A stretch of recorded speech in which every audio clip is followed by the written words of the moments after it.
Spooky, atmospheric music begins, subtly weaving through the narration. Have you ever felt a chill run down your spine for no reason, or caught a flicker of movement in the corner of your eye, only to turn and find nothing there? America is a land of vast landscapes and bustling cities, but hidden within its history are stories so unsettling, they make the wildest fiction seem tame. These aren't tales from a Hollywood script. These are the whispers from the past. The echoes of events that have left a permanent scar on the places they occurred. Today, we're not just telling ghost stories. We're unearthing true American horror. Our first stop takes us to the sun-scorched plains of West Texas, to a place known as the St. Augustine Light Station. No, wait, that's not right. Our first story actually takes us to the windswept coast of Florida, to the St. Augustine Lighthouse. Forgive me, the history of these places can be quite disorienting. Standing 165 feet tall, this iconic black and white striped tower has guided sailors for over a century, but its serene appearance hides a tragic past.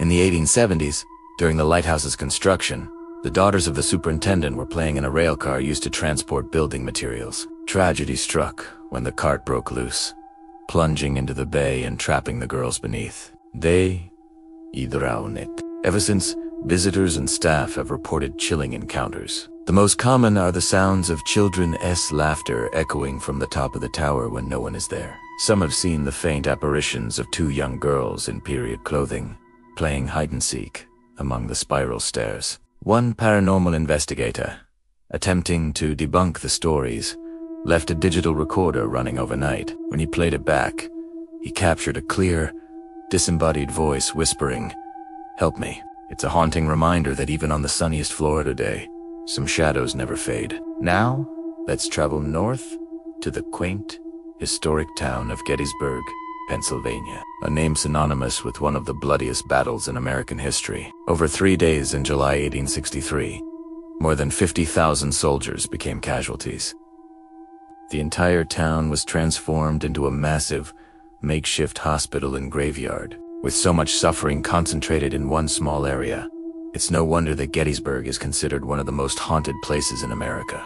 The stories here aren't just about a single ghost. They're about an entire spectral army that has never left the battlefield. Visitors to the triangular field have reported seeing spectral soldiers reenacting battles, their ghostly figures charging across the grass before vanishing into thin air. At a location known as the Devil's Den, a rocky hill used by Confederate sharpshooters, people often experience camera and equipment malfunctions. Photographs taken here frequently show strange mists and unexplained figures that weren't visible to the naked eye. Perhaps the most unnerving reports come from Little Round Top, where witnesses claim to have encountered a lone, ghostly sentry. He appears haggard and confused, sometimes asking visitors for ammunition or the location of his regiment, seemingly unaware that the war ended over 150 years ago.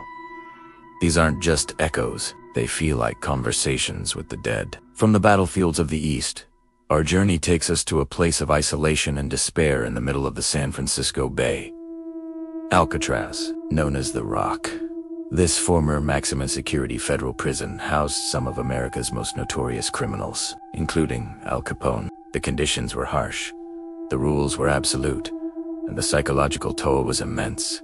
The guiding principle was not rehabilitation, but punishment. And it seems the misery of those years has been permanently imprinted onto the cold, concrete walls of the cell house. Cell Block D, also known as the Hole, was used for solitary confinement. Prisoners were kept in total darkness, with nothing but a hole in the floor for a toilet.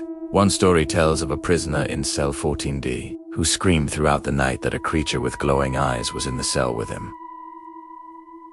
The guards ignored his pleas. The next morning, they found him dead, with strange marks on his throat. An autopsy listed the cause of death as strangulation, but who or what could have done it in a locked cell? To this day, visitors and park rangers report a profound, bone-chilling cold in cell 14D, even on warm days. Some have heard whispers and crying coming from the empty cells, and others have felt the unnerving sensation of being watched by unseen eyes. The souls of Alcatraz, it seems, are still serving their sentence. Next, we venture into the opulent, yet eerie halls of the Winchester Mystery House in San Jose, California. This sprawling mansion is a testament to one woman's grief, fear, and obsession. After the deaths of her husband, firearm magnate William Wirt Winchester, and their infant daughter, a heartbroken Sarah Winchester, consulted a medium. The medium told her that her family was cursed by the spirits of all the people killed by Winchester rifles. The only way to appease these vengeful spirits, she was told, was to move west and continuously build a house for them. If construction ever stopped, she would be next to die. So, for 38 years, from 1886 until her death in 1922, construction on the mansion never ceased. Carpenters worked 24 hours a day, following Sarah's bizarre and rambling blueprints. The result is an architectural labyrinth.